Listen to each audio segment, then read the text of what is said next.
یہ ہے ہماری ڈپلومیٹک ایفرٹس، لیکن ہم نے اس کے ساتھ ساتھ عملی بھی کچھ اقدام کیے ہیں.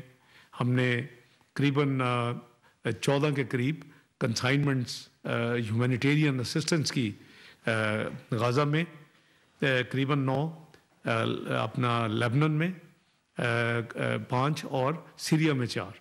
تو اس کے ساتھ ساتھ ان کے چونکہ تمام میڈیکل کالجز تباہ ہو چکے ہیں، ہاسپٹل تباہ ہو چکے ہیں، تو ان کے جو فائنل ایئر کے اسٹوڈنٹس تھے، یو کے کی ایک آرگنائزیشن نے جو اس میں مینلی ڈاکٹرز ہیں، وہ میری وزٹ کے دوران، اس کا میں بعد میں ذکر کروں گا، بائی لیٹرل وزٹ یو کے کی، تو انہوں نے مجھے اپروچ کیا کہ ہم چاہتے ہیں کہ پاکستان ان کو جو فائنل، تاکہ ان کی تمام تعلیم ضائع نہ ہو، تو جو فائنل جو ان کی ہے سال، وہ پاکستان میں یہ تعلیم مکمل کر لیں. تو الحمدللہ ہم نے یہاں آ کے تمام میڈیکل کالجز کو، پبلک اینڈ پرائیویٹ، ان کو انگیج کیا. اس پہ ایک کمیٹی بھی ہے جس کو میں ہیڈ کرتا ہوں، اور ان میں اسپیس نکالی، اور وہ اب الحمدللہ وہ اسٹوڈنٹس جو ہیں فلسطین کے، وہ لاہور اور اسلام آباد اور دوسرے شہروں میں آ کے داخلہ لے کے اپنی تعلیم شروع کر چکے ہیں الحمدللہ. تو یہ ہماری ایک، جیسے میں نے کہا کہ ہماری بنیادی ذمہ داری ہے.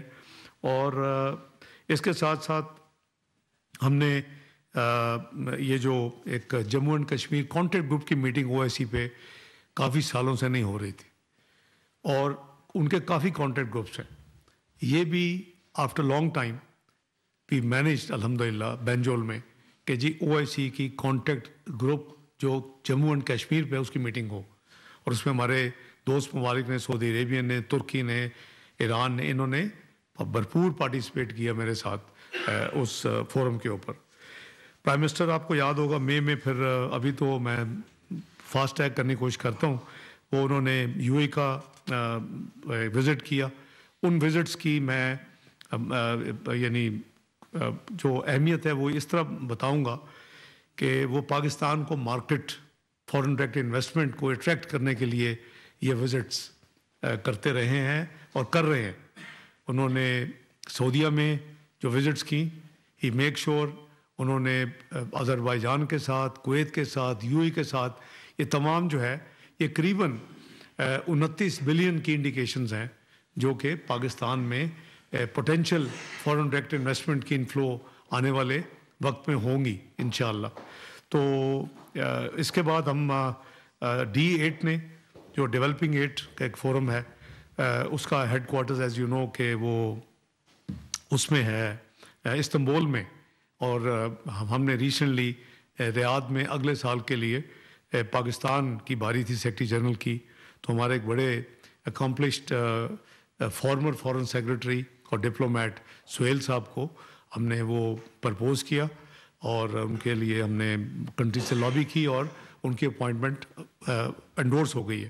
تو وہ 1 جنوری 2026 سے اپنی 4 سال کی ذمہ داریاں استنبول میں سنبھالیں گے. D8 کی جو میٹنگ تھی وہ غازہ پہ تھی، بھرپور ہماری وہ منسٹریل میٹنگ تھی. اس کے ہوسٹ میرے بھائی ترکی کے فارن منسٹر حقان صاحب تھے، اور میٹنگ جو آفیشیل جب ختم ہوئی تو جو ترکی کے صدر ہیں طیب اردوان صاحب نے پھر تمام منسٹرز کو انوائٹ کیا اور ان کے ساتھ انفارمل گفتگو کی. اس کے بعد جون میں آپ کو یاد ہوگا کہ اپنا جو ہے کنگ آف جارڈن، ایجپٹ کے صدر اور UN سیکرٹری جنرل نے اسی غزہ کے اوپر، کیونکہ دنیا میں آگ لگی ہوئی تھی، بچے معصوم اور عورتیں مر رہی تھیں اور شہید ہو رہے تھے، لاکھ سے اوپر یعنی زخمی ہو چکے تھے. تو ساری دنیا ذرا سے بھی اگر ضمیر ہے تو وہ اس میں وہ انٹرسٹ لے رہے تھے اور کوشش کر رہے تھے. تو یہ پھر عمان میں میٹنگ ہوئی، اس پہ بھی ہم نے اپنا بھرپور آواز اٹھائی. اور اس کے بعد پھر پرائم منسٹر جون میں آپ کو یاد ہوگا چائنا آفیشیل وزٹ پہ گئے، اور اس وزٹ میں قریباً 23 MOU سائن ہوئے جس کے اوپر پروگرس جاری ہے. اور ساتھ ساتھ CPEC کی فیز 2 پہ وہاں بات چیت ہوئی، وہ معاملہ سارا فائنلائز ہوا. اور وہ بھی آپ دیکھ رہے ہیں کہ ML1